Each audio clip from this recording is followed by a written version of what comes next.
Sun Tzu and the Art of War. Chapter 1. Laying Plans. Sun Tzu said, "The art of war is of vital importance to the state. It is a matter of life and death, a road either to safety or to ruin. Hence it is a subject of inquiry which can on no account be neglected." The art of war, then, is governed by 5 constant factors to be taken into account in one's deliberations when seeking to determine the conditions obtaining in the field. These are 1. The moral law. 2. Heaven. 3. Earth. 4. The commander. 5. Method and discipline. The moral law causes the people to be in complete accord with their ruler, so that they will follow him regardless of their lives, undismayed by any danger. Heaven signifies night and day, cold and heat, times and seasons. Earth comprises distances, great and small, danger and security, open ground and narrow passes, the chances of life and death. The commander stands for the virtues of wisdom, sincerity, benevolence, courage, and strictness. By method and discipline are to be understood the marshalling of the army in its proper subdivisions, the graduations of rank among the officers, the maintenance of roads by which supplies may reach the army, and the control of military expenditure. These 5 heads should be familiar to every general. He who knows them will be victorious. He who knows them not will fail. Therefore, in your deliberations, when seeking to determine the military conditions, let them be made the basis of a comparison. In this wise: 1. Which of the 2 sovereigns is imbued with the moral law? 2. Which of the 2 generals has most ability? 3. With whom lie the advantages derived from heaven and earth? 4. On which side is discipline most rigorously enforced? 5. Which army is stronger? 6. On which side are officers and men more highly trained? 7. In which army is there the greater constancy, both in reward and punishment? By means of these 7 considerations, I can forecast victory or defeat. The general that hearkens to my counsel and acts upon it will conquer. Let such a one be retained in command. The general that hearkens not to my counsel, nor acts upon it, will suffer defeat. Let such a one be dismissed. While heeding the profit of my counsel, avail yourselves also of any helpful circumstances over and beyond the ordinary rules. Accordingly, as circumstances are favorable, one should modify one's plans. All warfare is based on deception.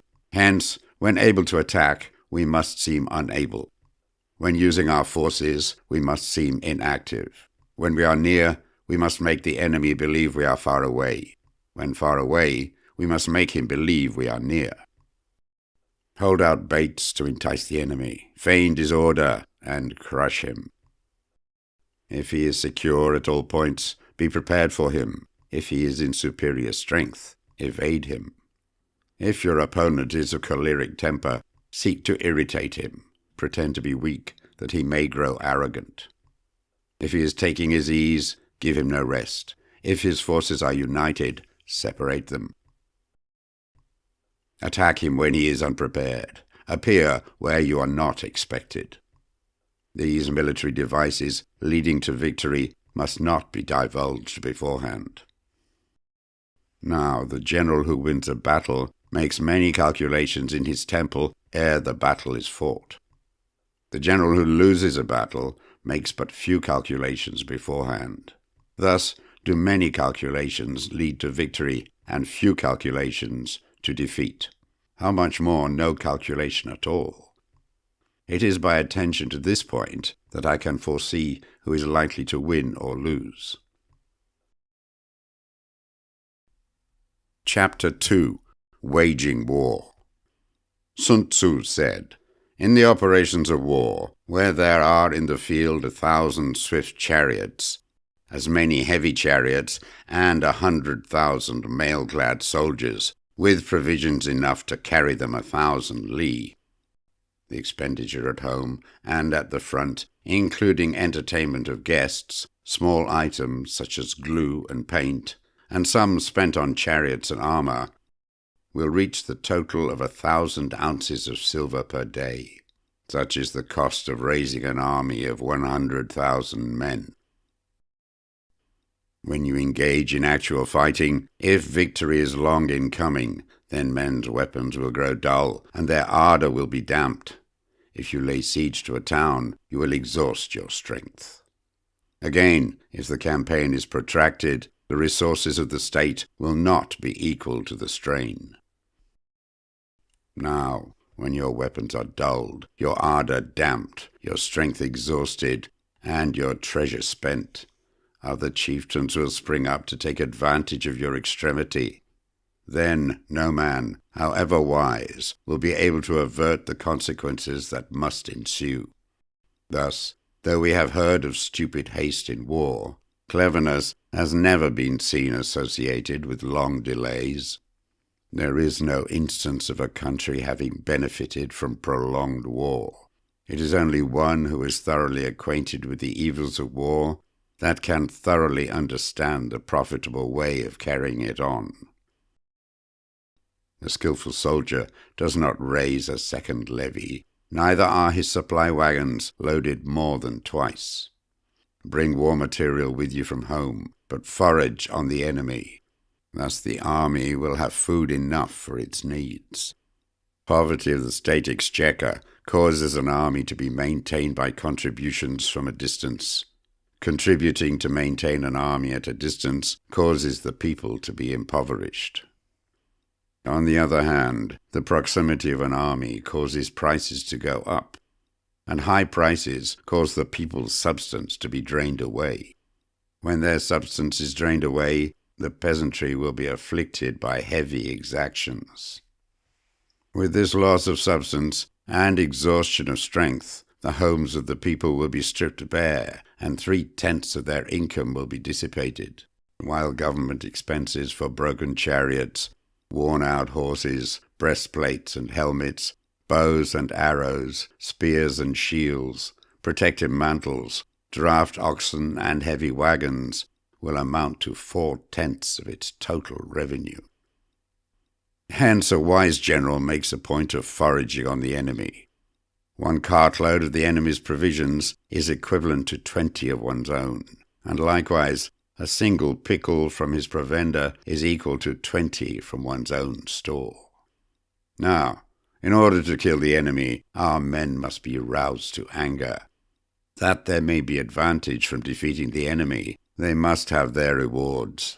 Therefore, in chariot fighting, when 10 or more chariots have been taken, those should be rewarded who took the first. Our own flags should be substituted for those of the enemy, and the chariots mingled and used in conjunction with our own. The captured soldiers should be kindly treated and kept. This is called using the conquered foe to augment one's own strength. In war, then, let your great object be victory, not lengthy campaigns. Thus it may be known that the leader of armies is the arbiter of the people's fate, the man on whom it depends whether the nation shall be in peace or in peril. Chapter 3. Attack by Stratagem.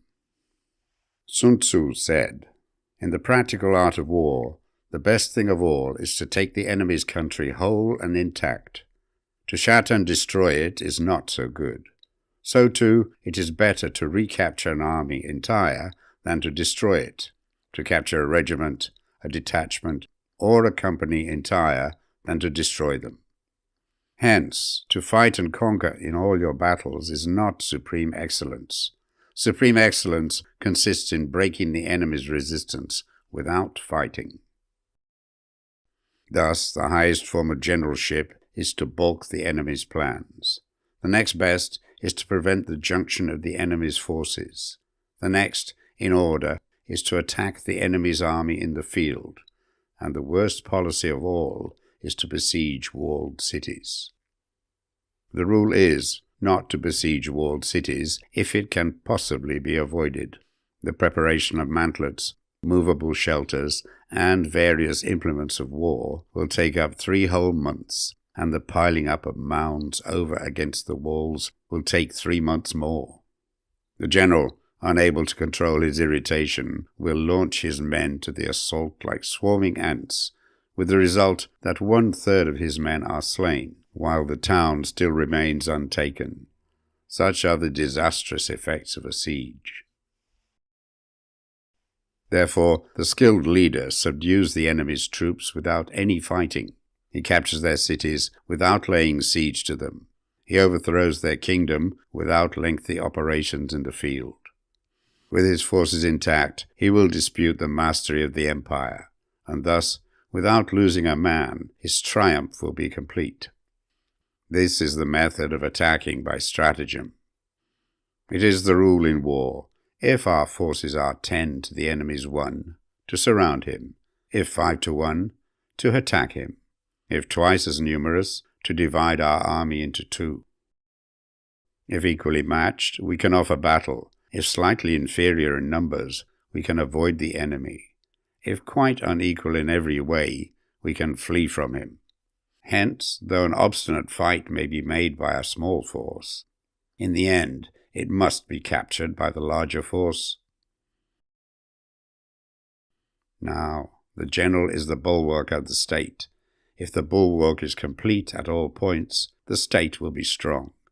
If the bulwark is defective, the state will be weak.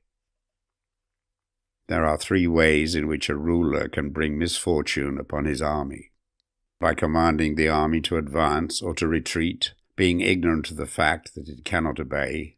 This is called hobbling the army. By attempting to govern an army in the same way as he administers a kingdom, being ignorant of the conditions which obtain in an army. This causes restlessness in the soldiers' minds. By employing the officers of his army without discrimination, through ignorance of the military principle of adaptation to circumstances. This shakes the confidence of the soldiers.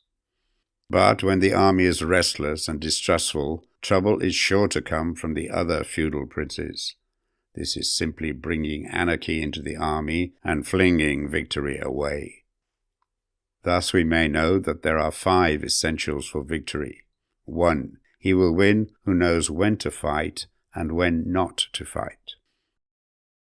2. He will win who knows how to handle both superior and inferior forces. 3. He will win whose army is animated by the same spirit throughout all its ranks. 4. He will win who, prepared himself, waits to take the enemy unprepared. 5. He will win who has military capacity and is not interfered with by the sovereign. Hence the saying, if you know the enemy and know yourself, you need not fear the result of 100 battles.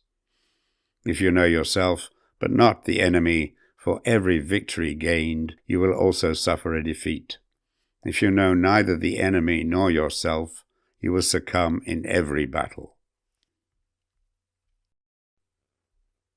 Chapter 4. Tactical Dispositions. Sun Tzu said, "The good fighters of old first put themselves beyond the possibility of defeat, and then waited for an opportunity of defeating the enemy." To secure ourselves against defeat lies in our own hands, but the opportunity of defeating the enemy is provided by the enemy himself. Thus, the good fighter is able to secure himself against defeat, but cannot make certain of defeating the enemy. Hence the saying, one may know how to conquer without being able to do it. Security against defeat implies defensive tactics. Ability to defeat the enemy means taking the offensive. Standing on the defensive indicates insufficient strength, attacking a superabundance of strength. The general who is skilled in defense hides in the most secret recesses of the earth. He who is skilled in attack flashes forth from the topmost heights of heaven. Thus, on one hand, we have ability to protect ourselves. On the other, a victory that is complete. To see victory only when it is within the ken of the common herd is not the acme of excellence. Neither is it the acme of excellence if you fight and conquer, and the whole empire says, "Well done." To lift an autumn hair is no sign of great strength. To see the sun and moon is no sign of sharp sight. To hear the noise of thunder is no sign of a quick ear. What the ancients called a clever fighter is one who not only wins, but excels in winning with ease. Hence his victories bring him neither reputation for wisdom nor credit for courage. He wins his battles by making no mistakes. Making no mistakes is what establishes the certainty of victory, for it means conquering an enemy that is already defeated.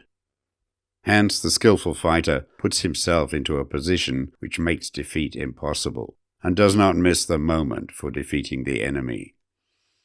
Thus it is that in war the victorious strategist only seeks battle after the victory has been won, whereas he who is destined to defeat first fights and afterwards looks for victory.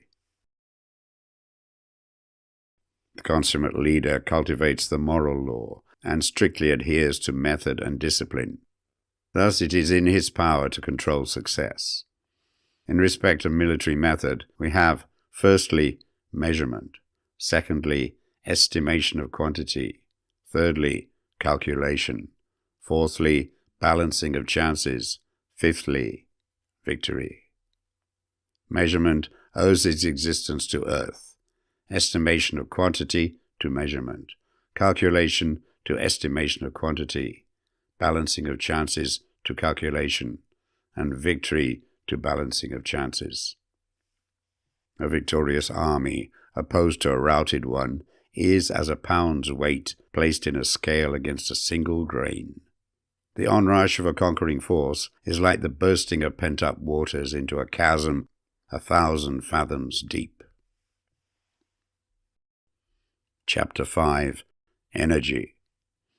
Sun Tzu said, "The control of a large force is the same principle as the control of a few men. It is merely a question of dividing up their numbers." Fighting with a large army under your command is nowise different from fighting with a small one. It is merely a question of instituting signs and signals. To ensure that your whole host may withstand the brunt of the enemy's attack and remain unshaken, this is effected by maneuvers direct and indirect. That the impact of your army may be like a grindstone dashed against an egg, this is effected by the science of weak points and strong. In all fighting, the direct method may be used for joining battle, but indirect methods will be needed in order to secure victory. Indirect tactics, efficiently applied, are inexhaustible as heaven and earth, unending as the flow of rivers and streams. Like the sun and moon, they end, but to begin anew. Like the 4 seasons, they pass away to return once more. There are not more than 5 musical notes, yet the combinations of these 5 give rise to more melodies than can ever be heard. There are not more than 5 primary colors, blue, yellow, red, white, black. Yet in combination they produce more hues than can ever be seen. There are not more than 5 cardinal tastes, sour, acrid, salt, sweet, bitter. Yet combinations of them yield more flavors than can ever be tasted. In battles, there are not more than 2 methods of attack, the direct and the indirect. Yet these 2 in combination give rise to an endless series of maneuvers. The direct and the indirect lead on to each other in turn. It is like moving in a circle. You never come to an end. Who can exhaust the possibilities of their combination? The onset of troops is like the rush of a torrent which will even roll stones along in its course. The quality of decision is like the well-timed swoop of a falcon which enables it to strike and destroy its victim. Therefore the good fighter will be terrible in his onset and prompt in his decision. Energy may be likened to the bending of a crossbow. decision to the releasing of a trigger. Amid the turmoil and tumult of battle, there may be seeming disorder, and yet no real disorder at all. Amid confusion and chaos, your array may be without head or tail, yet it will be proof against defeat. Simulated disorder postulates perfect discipline. Simulated fear postulates courage. Simulated weakness postulates strength. Hiding order between the cloak of disorder is simply a question of subdivision. Concealing courage under a show of timidity presupposes a fund of latent energy. Masking strength with weakness is to be effected by tactical dispositions. Thus, one who is skillful at keeping the enemy on the move maintains deceitful appearances according to which the enemy will act. He sacrifices something that the enemy may snatch at. By holding out baits, he keeps him on the march. Then, with a body of picked men, he lies in wait for him. The clever combatant looks to the effect of combined energy and does not require too much from individuals. Hence his ability to pick out the right men and utilize combined energy. When he utilizes combined energy, his fighting men become, as it were, like unto rolling logs or stones. For it is in the nature of a log or a stone to remain motionless on level ground, and to move when on a slope. If four-cornered, to come to a standstill, but if round-shaped, to go rolling down. Thus the energy developed by good fighting men is as the momentum of a round stone rolled down a mountain thousands of feet in height. So much on the subject of energy. Chapter 6. Weak Points and Strong. Sun Tzu said, "Whoever is first in the field and awaits the coming of the enemy will be fresh for the fight. Whoever is second in the field and has to hasten to battle will arrive exhausted." Therefore the clever combatant imposes his will on the enemy, but does not allow the enemy's will to be imposed on him. By holding out advantages to him, he can cause the enemy to approach of his own accord. Or, by inflicting damage, he can make it impossible for the enemy to draw near. If the enemy is taking his ease, he can harass him. If well supplied with food, he can starve him out. If quietly encamped, he can force him to move. Appear at points which the enemy must hasten to defend. March swiftly to places where you are not expected. An army may march great distances without distress if it marches through country where the enemy is not. You can be sure of succeeding in your attacks if you only attack places which are undefended. You can ensure the safety of your defense if you only hold positions that cannot be attacked.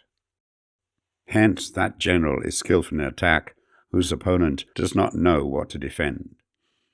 And he is skillful in defense whose opponent does not know what to attack.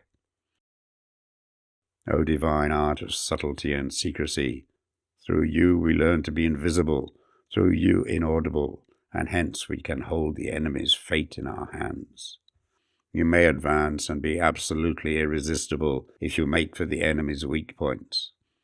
You may retire and be safe from pursuit if your movements are more rapid than those of the enemy. If we wish to fight, the enemy can be forced to an engagement even though he be sheltered behind a high rampart and a deep ditch. All we need to do is attack some other place that he will be obliged to relieve. If we do not wish to fight, we can prevent the enemy from engaging us even though the lines of our encampment be merely traced out on the ground. All we need to do is to throw something odd and unaccountable in his way. By discovering the enemy's dispositions and remaining invisible ourselves, we can keep our forces concentrated while the enemy's must be divided. We can form a single united body while the enemy must split up into fractions. Hence, there will be a whole pitted against separate parts of a whole, which means that we shall be many to the enemy's few. And if we are able thus to attack an inferior force with a superior one, our opponents will be in dire straits. The spot where we intend to fight must not be made known, for then the enemy will have to prepare against a possible attack at several different points, and his forces being thus distributed in many directions, the numbers we shall have to face at any given point will be proportionately few. For should the enemy strengthen his van, he will weaken his rear. Should he strengthen his rear, he will weaken his van. Should he strengthen his left, he will weaken his right. Should he strengthen his right, he will weaken his left. If he sends reinforcements everywhere, he will everywhere be weak. Numerical weakness comes from having to prepare against possible attacks. Numerical strength from compelling our adversary to make these preparations against us. Knowing the place and the time of the coming battle, we may concentrate from the greatest distances in order to fight. But if neither time nor place be known, then the left wing will be impotent to succor the right equally impotent to succor the left, the van unable to relieve the rear, or the rear to support the van. How much more so if the furthest portions of the army are anything under 100 li apart, and even the nearest are separated by several li. Though according to my estimate the soldiers of Wei exceeded our own in number, that shall advantage them nothing in the matter of victory. I say then that victory can be achieved. Though the enemy be stronger in numbers, we may prevent him from fighting, scheme so as to discover his plans and the likelihood of their success. Rouse him and learn the principle of his activity or inactivity. Force him to reveal himself so as to find out his vulnerable spots. Carefully compare the opposing army with your own, so that you may know where strength is superabundant and where it is deficient. In making tactical dispositions, the highest pitch you can attain is to conceal them. Conceal your dispositions, and you will be safe from the prying of the subtlest spies, from the machinations of the wisest brains. How victory may be produced for them out of the enemy's own tactics, that is what the multitude cannot comprehend. All men can see the tactics whereby I conquer, but what none can see is the strategy out of which victory is evolved. Do not repeat the tactics which have gained you one victory, but let your methods be regulated by the infinite variety of circumstances. Military tactics are like unto water, for water in its natural course runs away from high places and hastens downwards. So in war, the way is to avoid what is strong and to strike at what is weak. Water shapes its course according to the nature of the ground over which it flows. The soldier works out his victory in relation to the foe whom he is facing. Therefore, just as water retains no constant shape, so in warfare there are no constant conditions. He who can modify his tactics in relation to his opponent and thereby succeed in winning may be called a heaven-born captain. The 5 elements, water, fire, wood, metal, earth, are not always equally predominant. The 4 seasons make way for each other in turn. There are short days and long. The moon has its periods of waning and waxing. Chapter 7. Maneuvering. Sun Tzu said, "In war, the general receives his commands from the sovereign. Having collected an army and concentrated his forces, he must blend and harmonize the different elements thereof before pitching his camp. After that comes tactical maneuvering, than which there is nothing more difficult. The difficulty of tactical maneuvering consists in turning the devious into the direct, and misfortune into gain. Thus, to take a long and circuitous route after enticing the enemy out of the way, and those starting after him to contrive to reach the goal before him, shows knowledge of the artifice of deviation. Maneuvering with an army is advantageous, with an undisciplined multitude most dangerous. If you set a fully equipped army in march in order to snatch an advantage, the chances are that you will be too late. On the other hand, to detach a flying column for the purpose involves the sacrifice of its baggage and stores. Thus, if you order your men to roll up their buff coats and make forced marches without halting day or night, covering double the usual distance at a stretch, doing 100 li in order to wrest an advantage, the leaders of all your 3 divisions will fall into the hands of the enemy. The stronger men will be in front, the jaded ones will fall behind, and on this plan only 1/10 of your army will reach its destination. If you march 50 li in order to outmaneuver the enemy, you will lose the leader of your first division, and only half your force will reach the goal. If you march 30 li with the same object, 2/3 of your army will arrive. We may take it, then, that an army without its baggage train is lost. Without provisions, it is lost. Without bases of supply, it is lost. We cannot enter into alliance until we are acquainted with the designs of our neighbors. We are not fit to lead an army on the march unless we are familiar with the face of the country, its mountains and forests, its pitfalls and precipices, its marshes and swamps. We shall be unable to turn natural advantage to account unless we make use of local guides. In war, practice dissimulation, and you will succeed. Whether to concentrate or to divide your troops must be decided by circumstances. Let your rapidity be that of the wind, your compactness that of the forest. In raiding and plundering, be like fire. Immovability is like a mountain. Let your plans be dark and impenetrable as night, and when you move, fall like a thunderbolt. When you plunder a countryside, let the spoil be divided amongst your men. When you capture new territory, cut it up into allotments for the benefit of the soldiery. Ponder and deliberate before you make a move. He will conquer who has learned the artifice of deviation. Such is the art of maneuvering.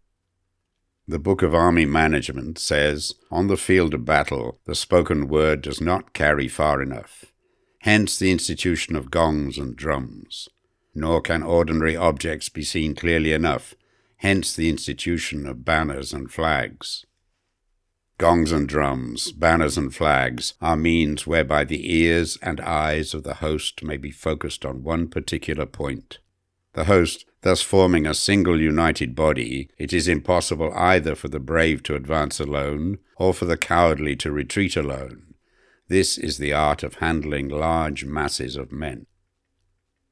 In night fighting, then, make much use of signal fires and drums, and in fighting by day of flags and banners, as a means of influencing the ears and eyes of your army. The whole army may be robbed of its spirit. A commander-in-chief may be robbed of his presence of mind. Now, a soldier's spirit is keenest in the morning. By noonday it has begun to flag, and in the evening his mind is bent only on returning to camp.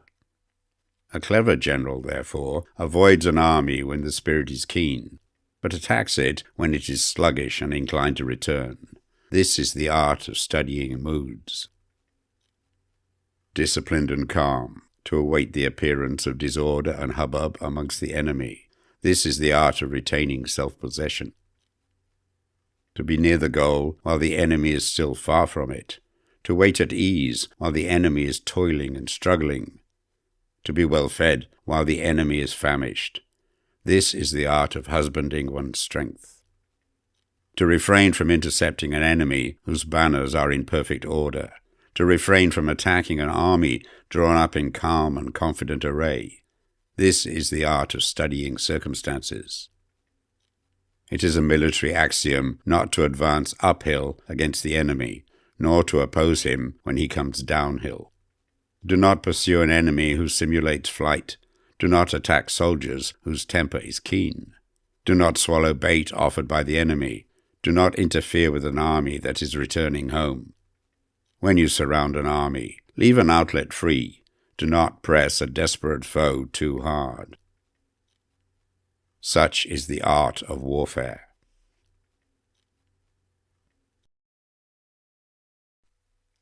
Chapter 8. Variation in Tactics. Sun Tzu said, in war, the general receives his commands from the sovereign, collects his army, and concentrates his forces. When in difficult country, do not encamp. In country where high roads intersect, join hands with your allies. Do not linger in dangerously isolated positions. In hemmed-in situations, you must resort to stratagem. In desperate position, you must fight. There are roads which must not be followed, armies which must not be attacked, towns which must be besieged, positions which must not be contested, commands of the sovereign which must not be obeyed. The general who thoroughly understands the advantages that accompany variation of tactics knows how to handle his troops. The general who does not understand these may be well acquainted with the configuration of the country, yet he will not be able to turn his knowledge to practical account. So, the student of war who is unversed in the art of war of varying his plans, even though he be acquainted with the 5 advantages, will fail to make the best use of his men. Hence, in the wise leader's plans, considerations of advantage and of disadvantage will be blended together. If our expectation of advantage be tempered in this way, we may succeed in accomplishing the essential part of our schemes. If, on the other hand, in the midst of difficulties, we are always ready to seize an advantage, we may extricate ourselves from misfortune. Reduce the hostile chiefs by inflicting damage on them, and make trouble for them, and keep them constantly engaged. Hold out specious allurements, and make them rush to any given point. The art of war teaches us to rely not on the likelihood of the enemy's not coming, but on our own readiness to receive him, not on the chance of his not attacking, but rather on the fact that we have made our position unassailable. There are 5 dangerous faults which may affect a general. 1. Recklessness, which leads to destruction. 2. Cowardice, which leads to capture. 3. A hasty temper, which can be provoked by insults. 4. A delicacy of honor, which is sensitive to shame. 5. Over-solicitude for his men, which exposes him to worry and trouble. These are the 5 besetting sins of a general, ruinous to the conduct of war. When an army is overthrown and its leader slain, the cause will surely be found among these 5 dangerous faults. Let them be subject of meditation. Chapter 9. The Army on the March. Sun Tzu said, "We come now to the question of encamping the army and observing signs of the enemy. Pass quickly over mountains and keep in the neighborhood of valleys. Camp in high places, facing the sun. Do not climb heights in order to fight. So much for mountain warfare. After crossing a river, you should get far away from it. When an invading force crosses a river in its onward march, do not advance to meet it midstream. It will be best to let half the army get across and then deliver your attack. If you are anxious to fight, you should not go to meet the invader near a river which he has to cross. Moor your craft higher up than the enemy and facing the sun. Do not move upstream to meet the enemy. So much for river warfare. In crossing salt marshes, your sole concern should be to get over them quickly without any delay. If forced to fight in a salt marsh, you should have water and grass near you and get your back to a clump of trees. So much for operations in salt marshes. In dry, level country, take up an easily accessible position with rising ground to your right and on your rear, so that the danger may be in front and safety lie behind. So much for campaigning in flat country. These are 4 useful branches of military knowledge which enabled the Yellow Emperor to vanquish 4 several sovereigns. All armies prefer high ground to low and sunny places to dark. If you are careful with your men and camp on hard ground, the army will be free from disease of every kind, and this will spell victory. When you come to a hill or a bank, occupy the sunny side, with the slope on your right rear. Thus, you will at once act for the benefit of your soldiers and utilize the natural advantages of the ground.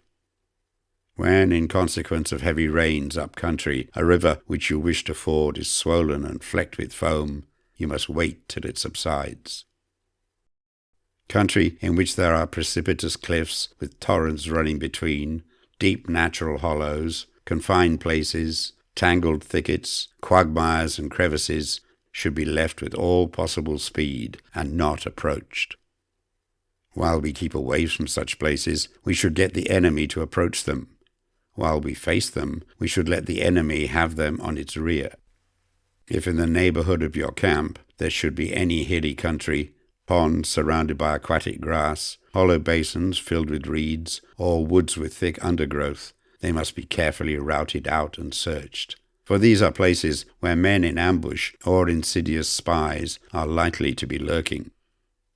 When the enemy is close at hand and remains quiet, he is relying on the natural strength of his position. When he keeps aloof and tries to provoke a battle, he is anxious for the other side to advance. If his place of encampment is easy of access, he is tendering a bait. Movement amongst the trees of a forest shows that the enemy is advancing. The appearance of a number of screens in the midst of thick grass means that the enemy wants to make us suspicious. The rising of birds in their flight is the sign of an ambuscade. Startled beasts indicate that a sudden attack is coming. When there is dust rising in a high column, it is the sign of chariots advancing. When the dust is low, but spread over a wide area, it betokens the approach of infantry. When it branches out in different directions, it shows that parties have been sent to collect firewood. A few clouds of dust moving to and fro signify that the army is encamping. Humble words and increased preparations are signs that the enemy is about to advance. Violent language and driving forward as if to attack are signs that he will retreat. When the light chariots come out first and take up a position on the wings, it is a sign that the enemy is forming for battle. Peace proposals, unaccompanied by a sworn covenant, indicate a plot.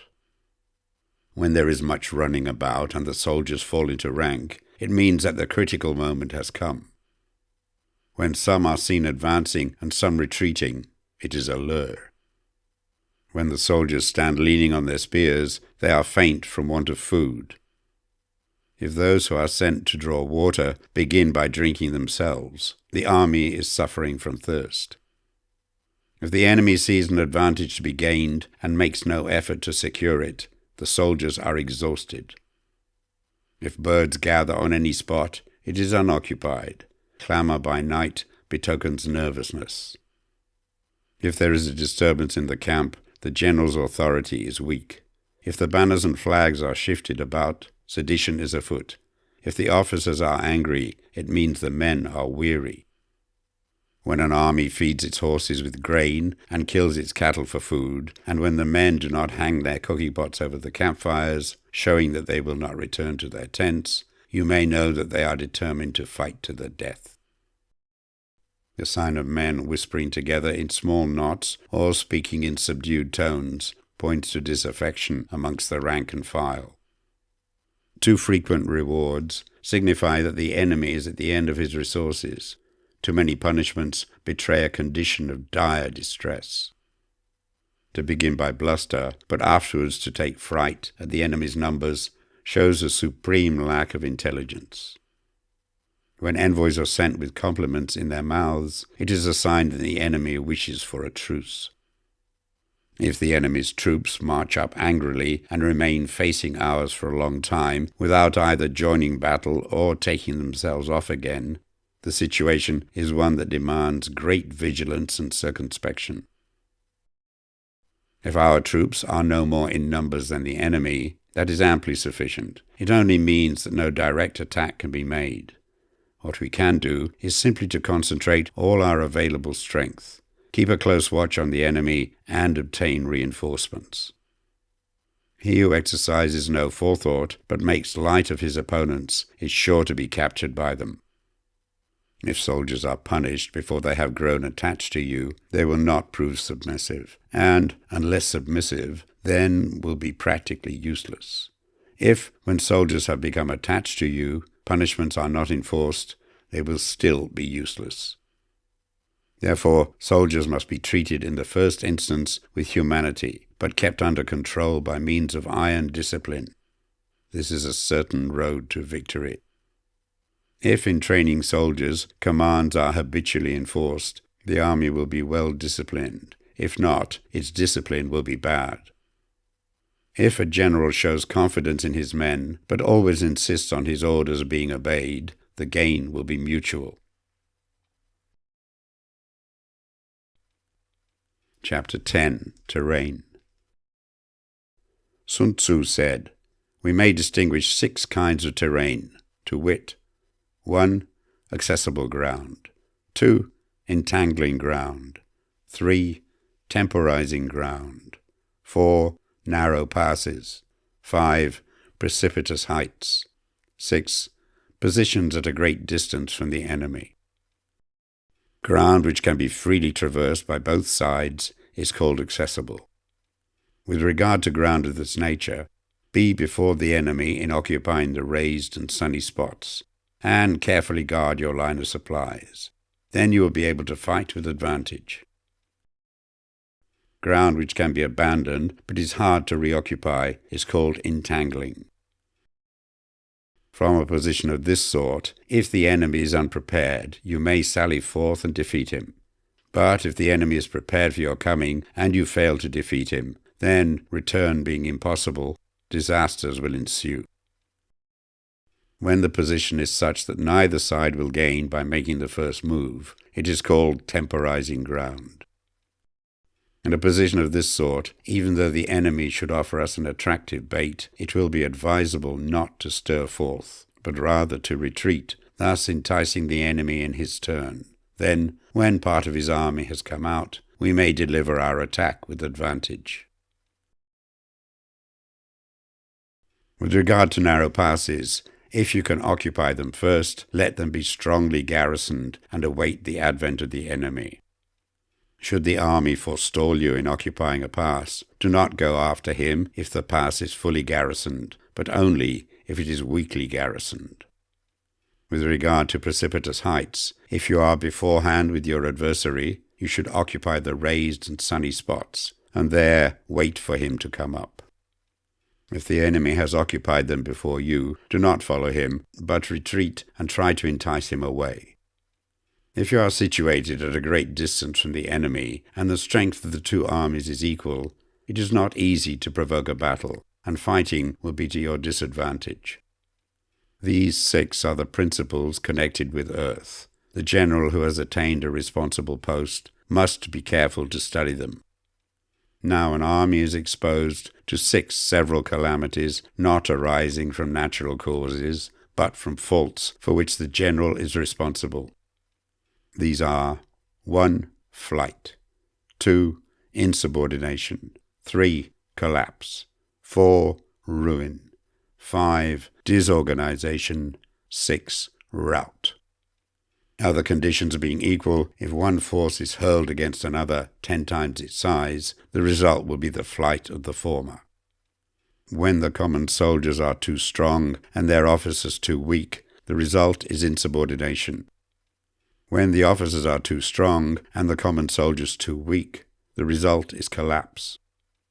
When the higher officers are angry and insubordinate, and on meeting the enemy give battle on their own account from a feeling of resentment, before the commander-in-chief can tell whether or no he is in a position to fight, the result is ruin. When the general is weak and without authority, when his orders are not clear and distinct, when there are no fixed duties assigned to officers and men, and the ranks are formed in a slovenly, haphazard manner, the result is utter disorganization. When a general, unable to estimate the enemy's strength, allows an inferior force to engage a larger one, or hurls a weak detachment against a powerful one, and neglects to place picked soldiers in the front rank, the result must be rout. There are 6 ways of courting defeat, which must be carefully noted by the general who has attained a responsible post. The natural formation of the country is the soldier's best ally, but a power of estimating the adversary, of controlling the forces of victory, and of shrewdly calculating difficulties, dangers, and distances constitutes the test of a great general. He who knows these things, and in fighting puts his knowledge into practice, will win his battles. He who knows them not, nor practices them, will surely be defeated. If fighting is sure to result in victory, then you must fight, even though the ruler forbid it. If fighting will not result in victory, then you must not fight, even at the ruler's bidding. The general who advances without coveting fame and retreats without fearing disgrace, whose only thought is to protect his country and do good service for his sovereign, is the jewel of the kingdom. Regard your soldiers as your children, and they will follow you into the deepest valleys. Look upon them as your own beloved sons, and they will stand by you even unto death. If, however, you are indulgent, but unable to make your authority felt, kind-hearted, but unable to enforce your commands, and incapable, moreover, of quelling disorder, then your soldiers must be likened to spoilt children. They are useless for any practical purpose. If we know that our own men are in a condition to attack, but are unaware that the enemy is not open to attack, we have gone only halfway towards victory. If we know that the enemy is open to attack, but are unaware that our own men are not in a condition to attack, we have only gone halfway towards victory. If we know that the enemy is open to attack, and also know that our men are in a condition to attack, but are unaware that the nature of the ground makes fighting impracticable, we have still gone only halfway towards victory. Hence the experienced soldier, once in motion, is never bewildered. Once he has broken camp, he is never at a loss. Hence the saying, if you know the enemy and know yourself, your victory will not stand in doubt. If you know heaven and know earth, you may make your victory complete. Chapter 11. The 9 Situations. Sun Tzu said, "The art of war recognizes 9 varieties of ground. 1. Dispersive ground. 2. Facile ground. 3. Contentious ground. 4. Open ground. 5. Ground of intersecting highways. 6. Serious ground. 7. Difficult ground. 8. Hemmed-in ground. 9. Desperate ground." When a chieftain is fighting in his own territory, it is dispersive ground. When he has penetrated into hostile territory, but to no great distance, it is facile ground. Ground the possession of which imports great advantage to either side is contentious ground. Ground on which each side has liberty of movement is open ground. Ground which forms the key to 3 contiguous states, so that he who occupies it first has most of the empire at his command, is a ground of intersecting highways. When an army has penetrated into the heart of a hostile country, leaving a number of fortified cities in its rear, it is serious ground. Mountain forests, rugged steeps, marshes and fens, all country that is hard to traverse, this is difficult ground. Ground which is reached through narrow gorges, and from which we can only retire by tortuous paths, so that a small number of the enemy would suffice to crush a large body of our men. This is hemmed-in ground. Ground on which we can only be saved from destruction by fighting without delay is desperate ground. On dispersive ground, therefore, fight not. On facile ground, halt not. On contentious ground, attack not. On open ground, do not try to block the enemy's way. On the ground of intersecting highways, join hands with your allies. On serious ground, gather in plunder. In difficult ground, keep steadily on the march. On hemmed-in ground, resort to stratagem. On desperate ground, fight. Those who were called skillful leaders of old knew how to drive a wedge between the enemy's front and rear, to prevent cooperation between his large and small divisions, to hinder the good troops from rescuing the bad, the officers from rallying their men. When the enemy's men were united, they managed to keep them in disorder. When it was to their advantage, they made a forward move. When otherwise, they stopped still. If asked how to cope with a great host of the enemy in orderly array and on the point of marching to the attack, I should say, begin by seizing something which your opponent holds dear. Then he will be amenable to your will. Rapidity is the essence of war. Take advantage of the enemy's unreadiness. Make your way by unexpected routes, and attack unguarded spots. The following are the principles to be observed by an invading force. The further you penetrate into a country, the greater will be the solidarity of your troops, and thus the defenders will not prevail against you. Make forays in fertile country in order to supply your army with food. Carefully study the well-being of your men, and do not overtax them. Concentrate your energy and hoard your strength. Keep your army continually on the move, and devise unfathomable plans. Throw your soldiers into positions whence there is no escape, and they will prefer death to flight. If they will face death, there is nothing they may not achieve. Officers and men alike will put forward their uttermost strength. Soldiers, when in desperate straits, lose the sense of fear. If there is no place of refuge, they will stand firm. If they are in hostile country, they will show a stubborn front. If there is no help for it, they will fight hard.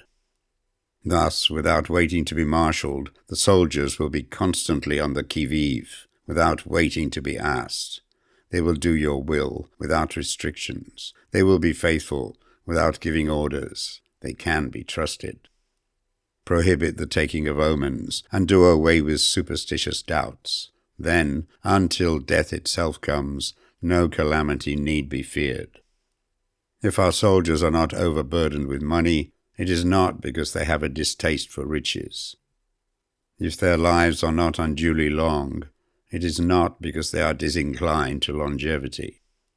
On the day they are ordered out to battle, your soldiers may weep, those sitting up bedewing their garments, and those lying down letting the tears run down their cheeks.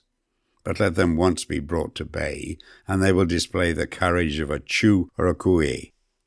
The skillful tactician may be likened to the shuaijian. Now the shuaijian is a snake that is found in the Jiong Mountains. Strike at its head, and you will be attacked by its tail. Strike at its tail, and you will be attacked by its head. Strike at its middle, and you will be attacked by the head and tail, both. Asked if an army can be made to imitate the shuaijian, I should answer yes.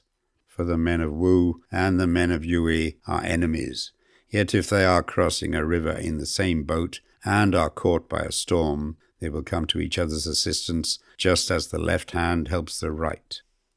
Hence it is not enough to put one's trust in the tethering of horses and the burying of chariot wheels in the ground. The principle on which to manage an army is to set up one standard of courage which all must reach. How to make the best of both strong and weak, that is a question involving the proper use of ground. Thus, the skillful general conducts his army just as though he were leading a single man, willy-nilly, by the hand. It is the business of a general to be quiet and thus ensure secrecy, upright and just, and thus maintain order. He must be able to mystify his officers and men by false reports and appearances, and thus keep them in total ignorance. By altering his arrangements and changing his plans, he keeps the enemy without definite knowledge. By shifting his camp and taking circuitous routes, he prevents the enemy from anticipating his purpose. At the critical moment, the leader of an army acts like one who has climbed up a height and then kicks away the ladder behind him. He carries his men deep into hostile territory before he shows his hand. He burns his boats and breaks his cooking pots. Like a shepherd driving a flock of sheep, he drives his men this way and that, and nothing knows whither he is going. To muster his host and bring it into danger, this may be termed the business of the general. The different measures suited to the 9 varieties of ground, the expediency of aggressive or defensive tactics, and the fundamental laws of human nature. These are things that must most certainly be studied. When invading hostile territory, the general principle is that penetrating deeply brings cohesion. Penetrating but a short way means dispersion. When you leave your own country behind and take your army across neighborhood territory, you find yourself on critical ground. Where there are means of communication on all four sides, the ground is one of intersecting highways. When you penetrate deeply into a country, it is serious ground. When you penetrate but a little way, it is facile ground. When you have your enemy's strongholds on your rear and narrow passes in front, it is hemmed-in ground. When there is no place of refuge at all, it is desperate ground. Therefore, on dispersive ground, I would inspire my men with unity of purpose. On facile ground, I would see that there is close connection between all parts of my army. On contentious ground, I would hurry up my rear. On open ground, I would keep a vigilant eye on my defenses. On ground of intersecting highways, I would consolidate my alliances. On serious ground, I would try to ensure a continuous stream of supplies. On difficult ground, I would keep pushing on along the road. On hemmed-in ground, I would block any way of retreat. On desperate ground, I would proclaim to my soldiers the hopelessness of saving their lives. For it is the soldier's disposition to offer an obstinate resistance when surrounded, to fight hard when he cannot help himself, and to obey promptly when he has fallen into danger. We cannot enter into alliance with the neighboring princes until we are acquainted with their designs. We are not fit to lead an army on the march unless we are familiar with the face of the country, its mountains and forests, its pitfalls and precipices, its marshes and swamps. We shall be unable to turn natural advantages to account unless we make use of local guides. To be ignored of any one of the following 4 or 5 principles does not befit a warlike prince. When a warlike prince attacks a powerful state, his generalship shows itself in preventing the concentration of the enemy's forces. He overawes his opponents, and their allies are prevented from joining against him. Hence he does not strive to ally himself with all and sundry, nor does he foster the power of other states. He carries out his own secret designs, keeping his antagonists in awe. Thus he is able to capture their cities and overthrow their kingdoms. Bestow rewards without regard to rule. Issue orders without regard to previous arrangements, and you will be able to handle a whole army as though you had to do it with but a single man. Confront your soldiers with the deed itself. Never let them know your design. When the outlook is bright, bring it before their eyes, but tell them nothing when the situation is gloomy. Place your army in deadly peril, and it will survive. Plunge it into desperate straits, and it will come off in safety. For it is precisely when a force has fallen into harm's way that it is capable of striking a blow for victory. Success in warfare is gained by carefully accommodating ourselves to the enemy's purpose. By persistently hanging on to the enemy's flank, we shall succeed in the long run in killing the commander-in-chief. This is called ability to accomplish a thing by sheer cunning. On the day that you take up your command, block the frontier passes, destroy the official tallies, and stop the passage of all emissaries. Be stern in the council chamber so that you may control the situation. If the enemy leaves the door open, you must rush in. Forestall your opponent by seizing what he holds dear, and subtly contrive to time his arrival on the ground. Walk in the path defined by rule, and accommodate yourselves to the enemy until you can fight a decisive battle. At first, then, exhibit the coyness of a maiden until the enemy gives you an opening. Afterwards, emulate the rapidity of a running hare, and it will be too late for the enemy to oppose you. Chapter 12. The Attack by Fire. Sun Tzu said, "There are 5 ways of attacking with fire. The first is to burn the soldiers in their camp. The second is to burn stores. The third is to burn baggage trains. The fourth is to burn arsenals and magazines. The fifth is to hurl dropping fire amongst the enemy. In order to carry out an attack, we must have means available. The material for raising fire should always be kept in readiness. There is a proper season for making attacks with fire, and special days for starting a conflagration. The proper season is when the weather is very dry.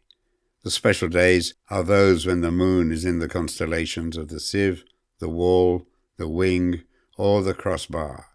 For these four are all days of rising wind. In attacking with fire, one should be prepared to meet 5 possible developments. When fire breaks out inside the enemy's camp, respond at once with an attack from without. If there is an outbreak of fire, but the enemy's soldiers remain quiet, bide your time and do not attack. When the force of the flames has reached its height, follow up with an attack, if that is practicable. If not, stay where you are. If it is possible to make an assault with fire from without, do not wait for it to break out within, but deliver your attack at a favorable moment. When you start a fire, be to windward of it. Do not attack from the leeward. A wind that rises in the daytime lasts long, but the night breeze soon falls. In every army, the 5 developments connected with fire must be known, the movements of the stars calculated, and a watch kept for the proper days. Hence, those who use fire as an aid to the attack show intelligence. Those who use water as an aid to the attack gain an accession of strength. By means of water, an enemy may be intercepted, but not robbed of all his belongings. Unhappy is the fate of one who tries to win his battles and succeed in his attacks without cultivating the spirit of enterprise, for the result is a waste of time and general stagnation. Hence the saying, "The enlightened ruler lays his plans well, the good general cultivates his resources." Move not until you see an advantage. Use not your troops unless there is something to be gained. Fight not unless the position is critical. No ruler should put troops into the field merely to gratify his own spleen. No general should fight a battle simply out of pique. If it is to your advantage, make a forward move. If not, stay where you are. Anger may in time change to gladness. Vexation may be succeeded by content.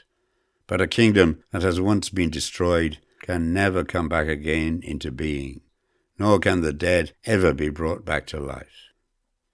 Hence the enlightened ruler is heedful, and the good general full of caution. This is the way to keep a country at peace and an army intact. Chapter 13. The Use of Spies.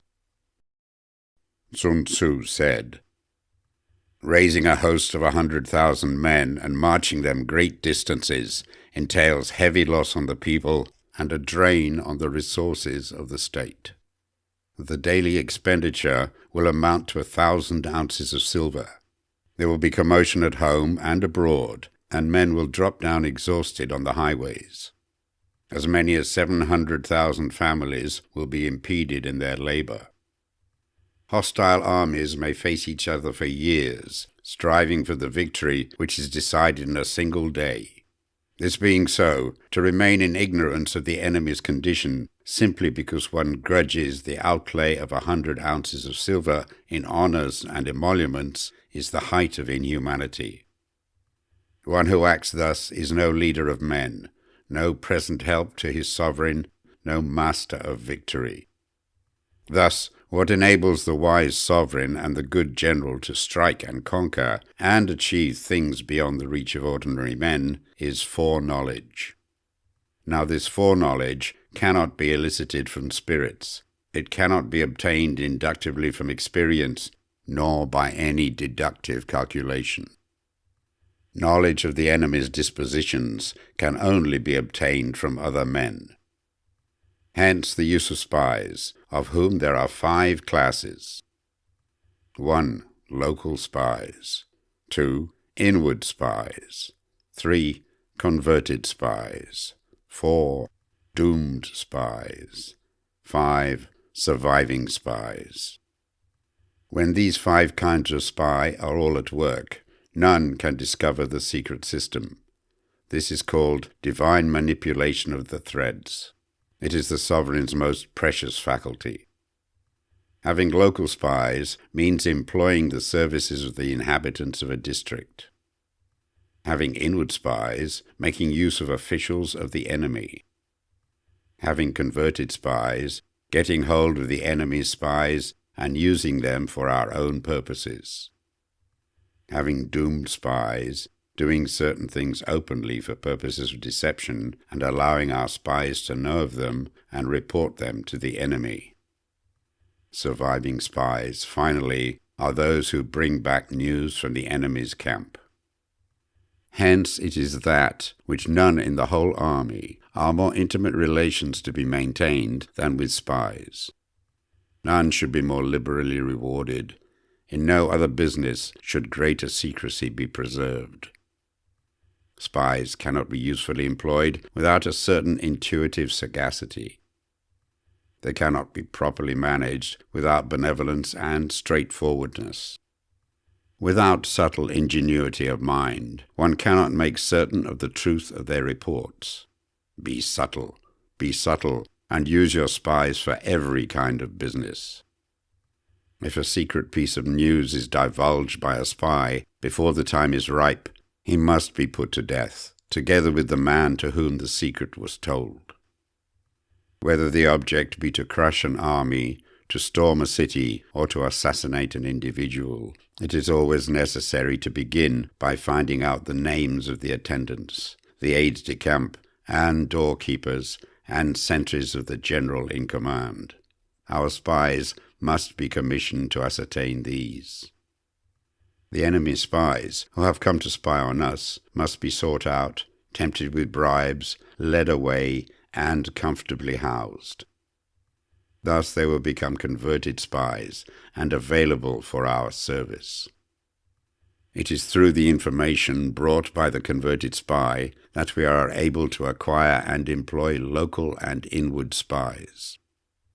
It is owing to his information again that we can cause the doomed spy to carry false tidings to the enemy.